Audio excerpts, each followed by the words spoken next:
Alhamdulillahi rabbil alamin, nahmaduhu wa nasta'inuhu wa nastaghfiruh wa na'udzu billahi min syururi anfusina wa sayyiati a'malina may yahdihillahu fala mudhillalah wa may yudlil fala hadiyalah. Asyhadu an la ilaha illallah wahdahu la syarikalah wa asyhadu anna Muhammadan abduhu wa rasuluh alladzi la nabiyya ba'da amma ba'du. Para jamaah sekalian, mudah-mudahan semuanya senantiasa ada dalam rahmat dan lindungan Allah Subhanahu wa taala. Mudah-mudahan semuanya senantiasa dalam keadaan sehat walafiat, dijauhkan dari bala dan bencana, dijauhkan dari segala macam penyakit. Sehubungan dengan kebijakan pemerintah kita untuk melakukan social distancing dalam rangka menghindari penyebaran COVID-19, maka kajian Al-Quran yang biasa saya sampaikan di Masjid Al-Amanah setiap hari Kamis ba'da zuhur, kali ini insya Allah akan saya sampaikan secara online. Dan para jamaah semuanya dapat mengikuti kajian ini melalui YouTube Syiar Islam Channel atau melalui Facebook Syiar Islam Media. Para jamaah yang dirahmati Allah Subhanahu wa taala, pada kajian online yang lalu kita sudah membahas surat Al-Maidah ayat 54 sampai 56 yang oleh Profesor Dr. Wahbah Az-Zuhaili diberi dengan judul Al-Murtaduna wa Mu'adatuhumul Muslimin. Orang-orang yang murtad dan permusuhan mereka terhadap kaum muslimin atau orang yang anti-Islam.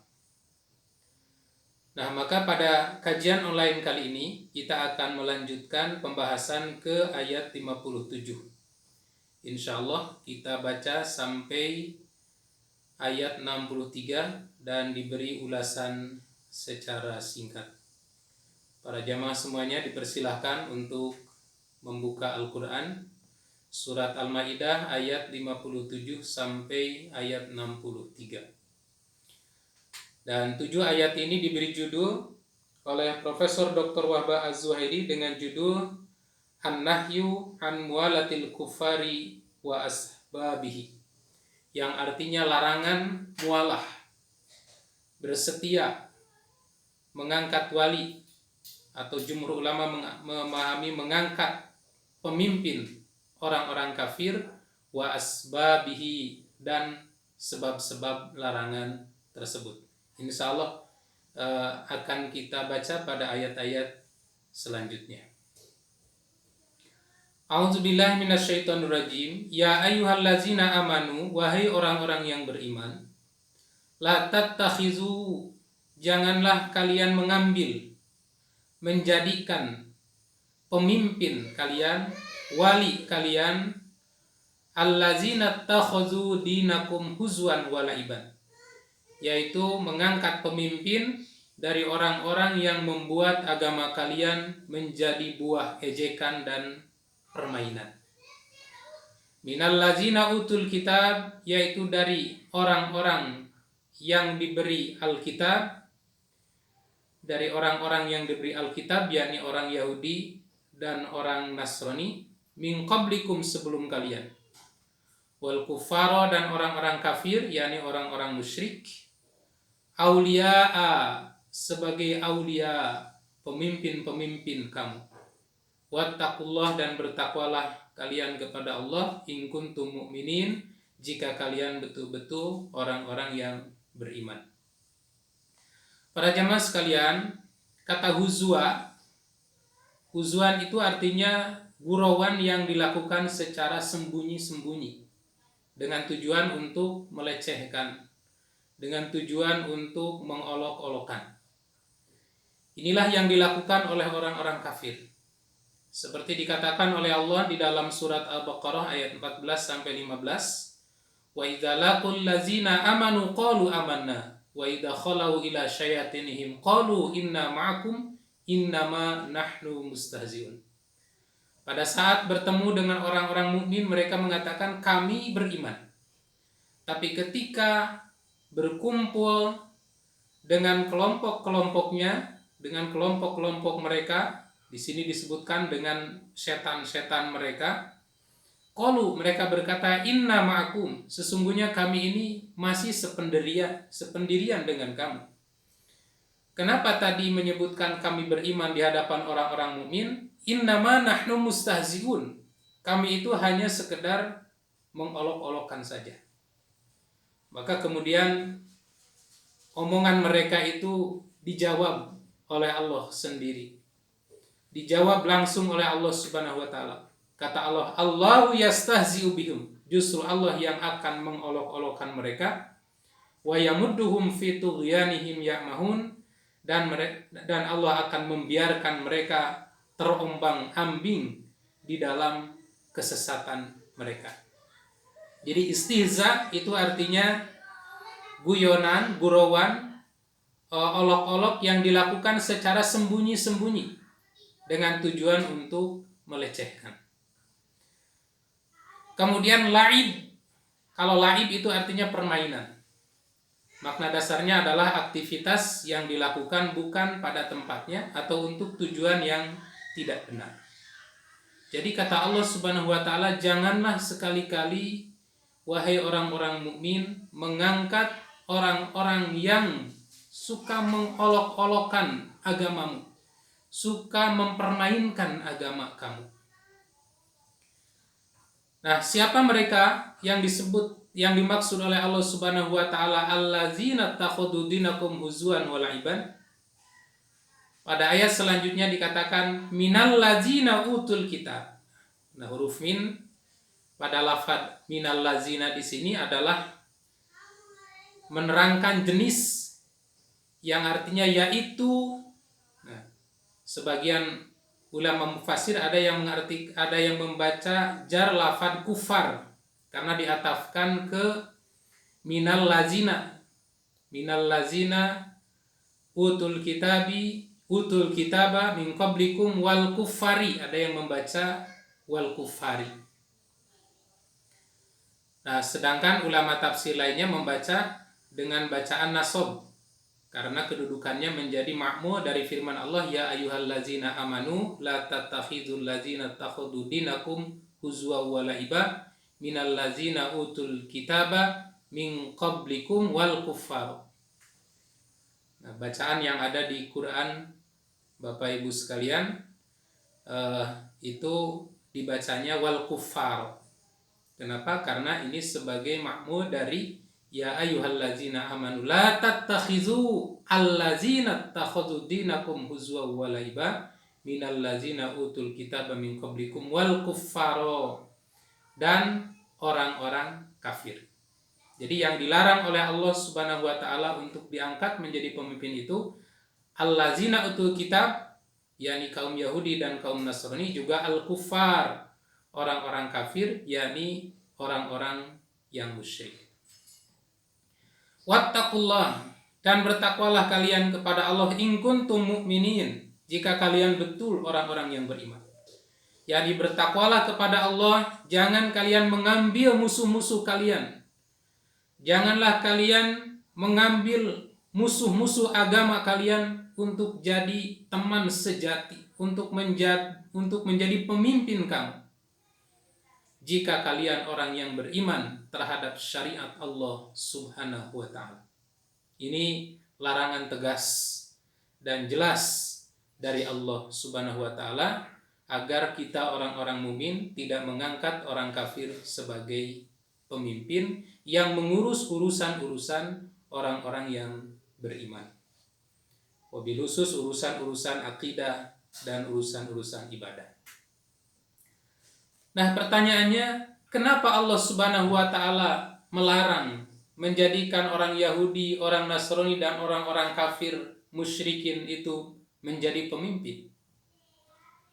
Jawabannya ada dalam ayat-ayat selanjutnya. Yang pertama, alasan Allah Subhanahu wa ta'ala melarang kita mengangkat orang-orang kafir menjadi pemimpin itu karena hakikat orang-orang kafir itu mereka memperolok-olokkan ibadah kita. Hakikat orang-orang kafir itu tidak setuju dengan amal ibadah yang kita lakukan setiap hari seperti sholat, saum, haji, umroh. Mereka tidak menginginkan kita beribadah seperti yang kita jalankan setiap hari ini. Maka kata Allah alasannya, wa iza nadaitum ilas sholah ittakhazuha huzwa wa la'iba. Dan apabila kamu menyeru mereka untuk mengerjakan sholat, ittakhazuha huzwa wa la'iba, maka mereka menjadikan ejekan dan permainan. Zalika bi'annahum qaumun la yaqilun. Yang demikian itu adalah karena mereka benar-benar kaum yang tidak mempergunakan akalnya. Jadi ayat ini menyatakan bagaimana bisa kalian mengangkat pemimpin dari kalangan orang-orang kafir padahal mereka tidak menerima dasar-dasar ajaran Islam. Bahkan mereka sering mengejek, mempermainkan ibadah sholat. Sekarang banyak kita lihat baik secara tertulis maupun visual, video yang memperolok-olokkan sholat. Padahal sholat itu adalah tihangnya agama, imaduddin. Dan sholat ini merupakan dasar daripada ibadah kita. Sholat ini adalah ibadah yang paling utama. Sholat ini adalah ibadah pokok kaum muslimin, ibadah pokok kaum mukminin. Kemudian diperolok-olokkan oleh orang-orang kafir. Lalu orang kafir itu diangkat oleh kita menjadi pemimpin. Maka tentu ini bahayanya akan menimpa kepada Islam dan kaum muslimin. Dan perilaku mereka itu dari zaman Nabi sudah seperti itu. Malah dulu itu orang-orang kafir itu sengaja berkumpul mengelilingi Masjidil Haram, menonton Nabi dan para sahabat melaksanakan sholat. Dan ketika Nabi SAW membaca Bismillahirrahmanirrahim, katanya di dalam tafsir, di dalam saya baca dalam kitab Nailul Autar, diriwayatkan dalam hadis riwayat Imam At-Tabarani di dalam Fil Kabiri wal Ausat, dikatakan dari Sa'id bin Jubair bahwa Rasulullah SAW ketika sholat menjaharkan Bismillahirrahmanirrahim. Maka wa kanal musyrikuna yahzauna bimukain wa tasbiyah. Maka orang-orang musyrik mereka mengolok-olokkan, mencemoohkan bimukain wa tasbiyah dengan siulan dan tepuk tangan. Wa yaquluna Muhammadun yazkuru ilahal Yamamah. Oh, Muhammad sudah menyebut-nyebut Tuhannya orang Yamamah. Dan Tuhan orang Yamamah saat itu namanya Musailamah Al-Kadzab, yang oleh mereka digelari dengan Rahman.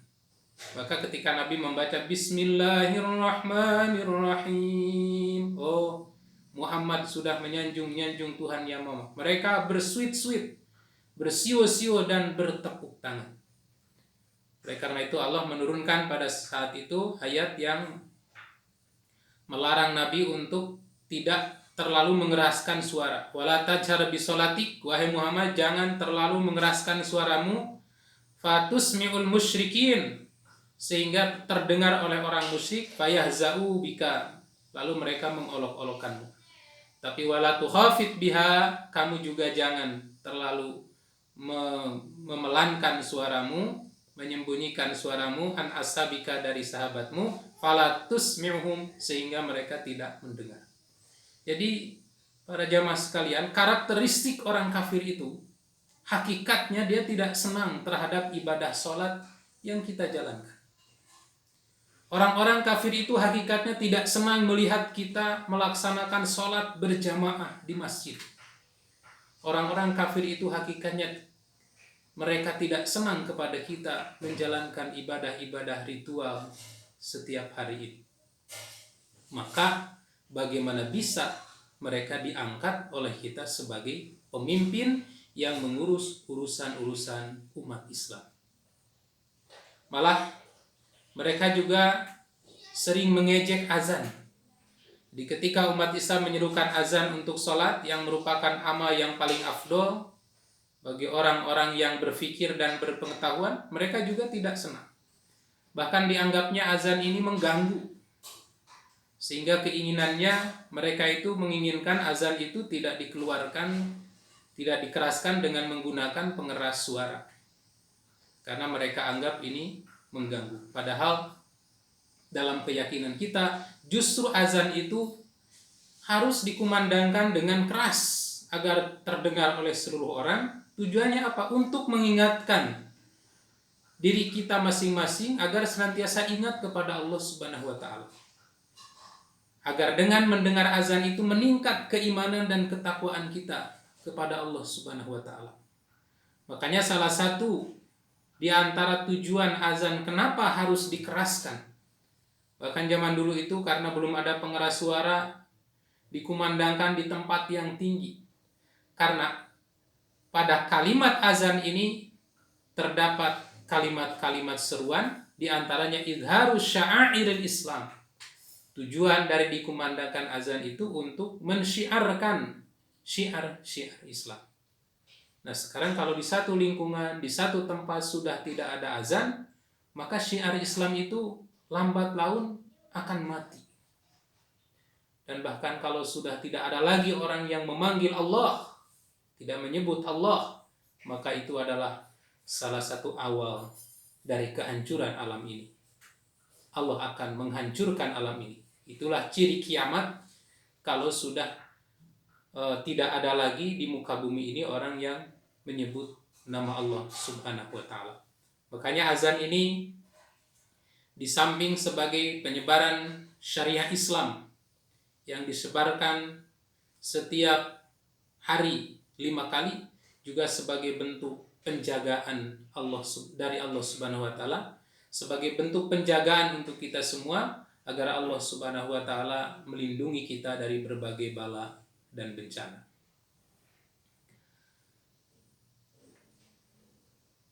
Dulu juga ada orang yang mengolok-olokkan azan.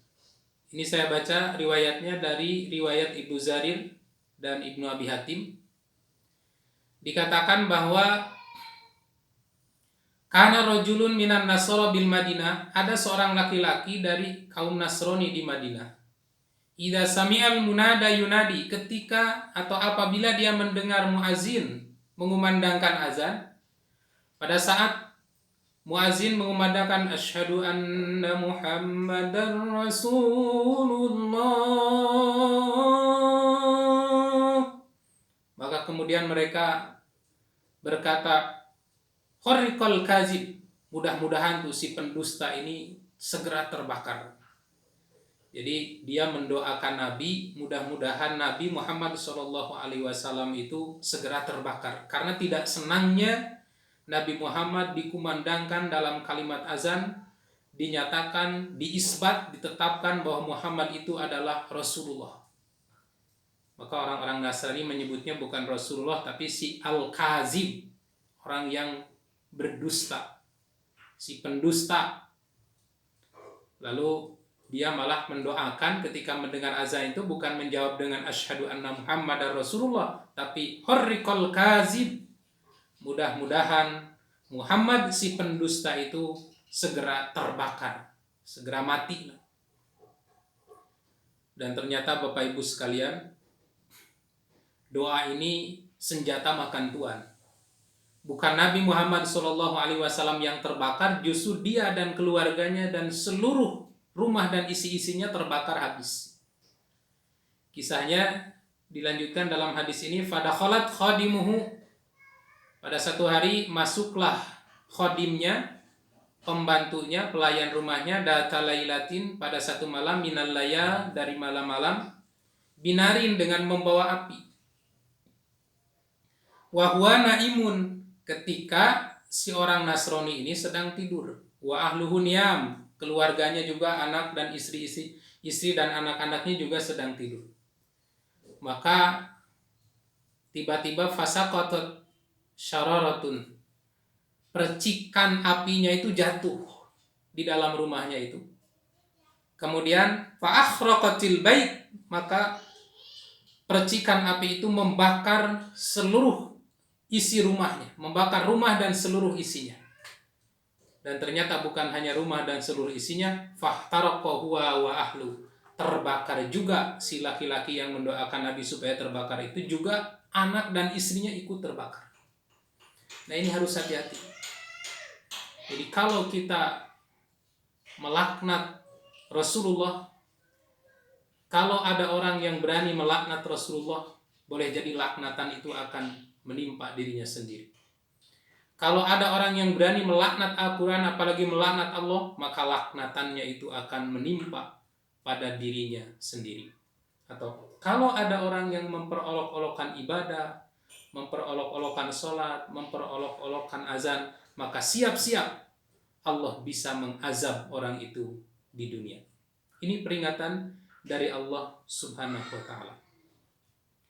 Walaupun memang di antara orang-orang kafir yang mengolok-olokkan itu ada juga yang kemudian mendapatkan hidayah.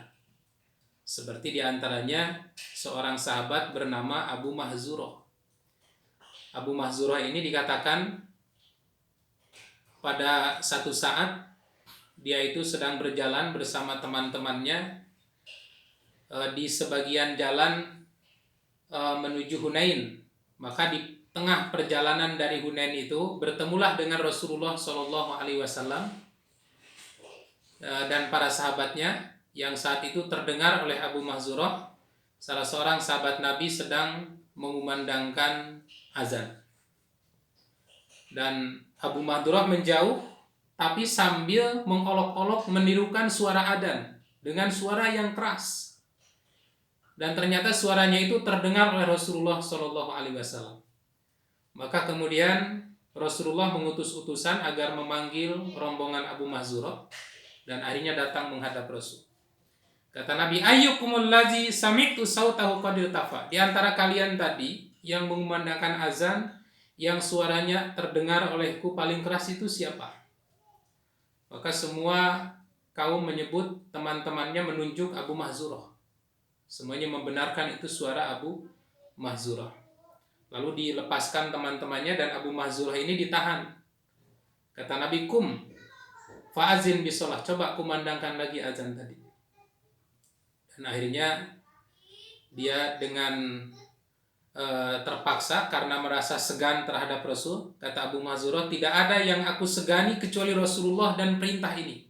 Akhirnya Abu Mahzurah itu mengumandangkan azan di hadapan Nabi SAW, seperti yang dikumandangkan oleh sahabat tadi, sampai selesai, dari Allahu Akbar sampai la ilaha illallah.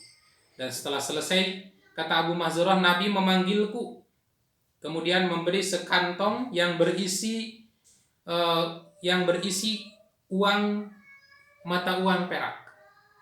Lalu Nabi menyimpan tangannya di ubun-ubunnya, kemudian diusap oleh Nabi SAW ke wajahnya, lalu diusapkan tangan Nabi itu ke dadanya sampai mengusap perutnya, hatta balagot yadu Rasulullah SAW surrata Abi Mahzurah, sampai tangan Nabi itu mengusap perutnya. Jadi dari ubun-ubun ke muka, ke dada, ulu hati, ke perut, sampai ke pusar diusap oleh Nabi sambil didoakan, barakallahu fik wa baraka alaik. Mudah-mudahan Allah Subhanahu wa ta'ala memberikan keberkahan-keberkahan padamu. Dan ternyata dengan apa yang dilakukan oleh Rasulullah SAW ini, Allah memberikan hidayah kepada Abu Mahzurah, sehingga pada saat itu juga Abu Mahzurah itu berikrar, beriman kepada Nabi SAW. Maka kemudian langsung meminta tugas yang mulia, yaitu ingin menjadi muazin di Mekah, ingin menjadi muazin di Masjidil Haram. Kata Abu Mahzurah, ya Rasulullah, murni bita'zini di Makkah, perintahkan aku, tugaskan aku supaya aku menjadi muazin di Makkah, supaya aku menjadi muazin di Masjidil Haram. Kata Nabi, qad umirtu kabih. Ya, silakan, perintah ini sudah diperintahkan kepadamu, karena kamu ini suaranya keras dan bagus. Wa dhahaba kullu syai'in kana li Rasulillah sallallahu alaihi wasallam min karahatin wa ada zalika kulluhu mahabbatan li Rasulillah sallallahu alaihi wasallam. Maka seketika itu Kata Abu Mahdzurah, lenyaplah semua kebencian-kebencian terhadap Rasulullah Shallallahu Alaihi Wasallam, diganti dengan kecintaan kepada Rasulullah Shallallahu Alaihi Wasallam. Nah, ini salah satu orang yang beruntung. Maka kemudian aku datang ke Mekah menemui Utab bin Usaid. Utab bin Usaid itu adalah petugas Rasul yang ditugaskan di Mekah. Lalu kemudian Abu Mahdzurah itu mengumandangkan azan di Mekah di Masjidil Haram atas perintah Rasulullah Shallallahu Alaihi Wasallam. Ini salah seorang sahabat yang pernah memperolok-olokkan azan, tapi kemudian akhirnya dia mendapatkan hidayah dari Allah Subhanahu Wa Taala. Kemudian yang kedua, kenapa kita tidak boleh mengangkat orang-orang kafir sebagai pemimpin? Karena mereka itu memerangi kaum muslimin dikarenakan kaum muslimin ini beriman kepada Allah, beriman kepada Al-Quran, beriman kepada kitab-kitab sebelumnya. Jadi kalau kita tanya kenapa orang-orang kafir itu benci terhadap Islam? Kenapa orang-orang kafir itu benci terhadap umat Islam? Kenapa orang-orang kafir itu benci terhadap kaum muslimin, kaum mukminin? Jawabannya karena kita beriman kepada Allah, karena kita beriman kepada Nabi Muhammad SAW, karena kita beriman kepada kitab-kitab sebelum kita. Maka kebencian mereka itu tiada lain dikarenakan keimanan kita. Oleh karena itu dalam salah satu ayat dikatakan orang Yahudi, orang Nasrani ini tidak akan pernah ridho kepada kita hatta tattabi'a millatahum, sehingga kita mengikuti milah, ajaran agama mereka.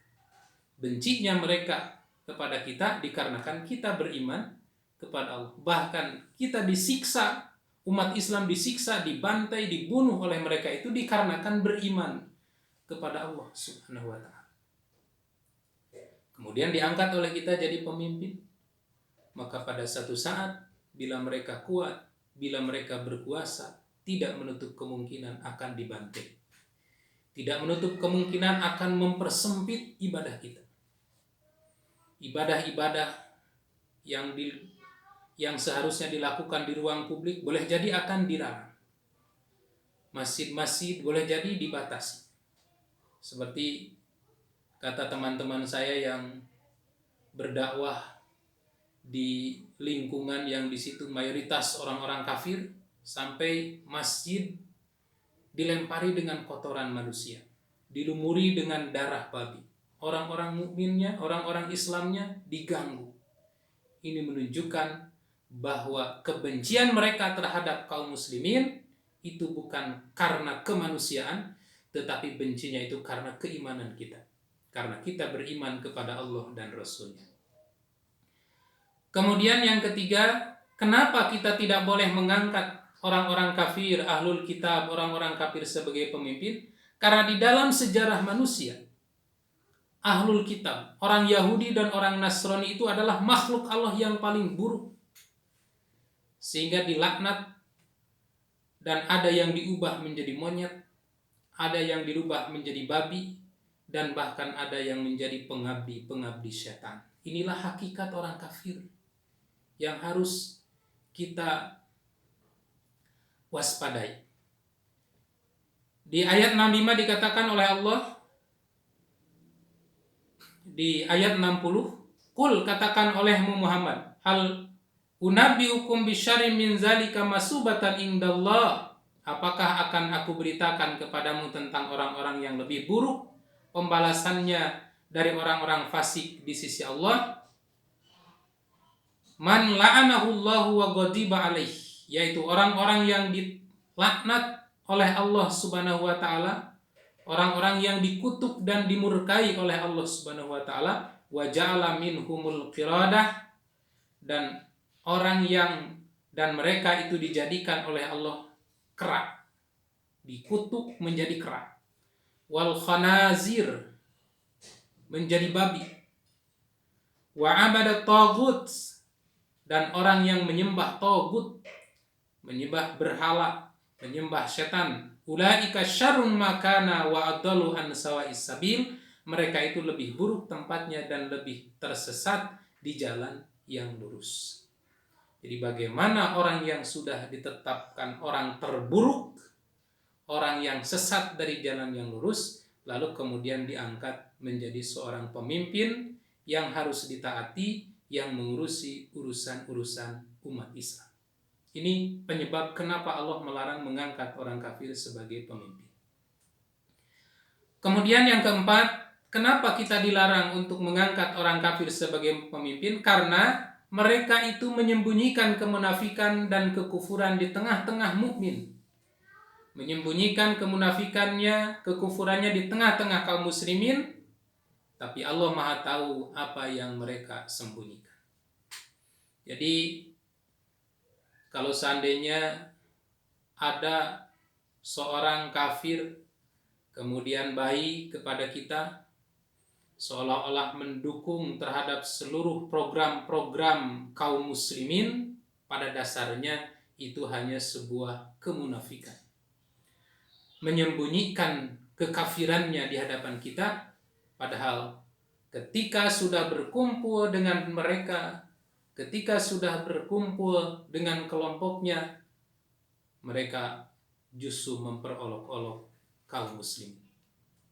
Kata Allah Subhanahu wa taala di surat Al-Maidah 61, wa idza ja'ukum qalu amanna, dan apabila orang-orang Yahudi dan munafik itu datang kepadamu, mereka mengatakan kami beriman.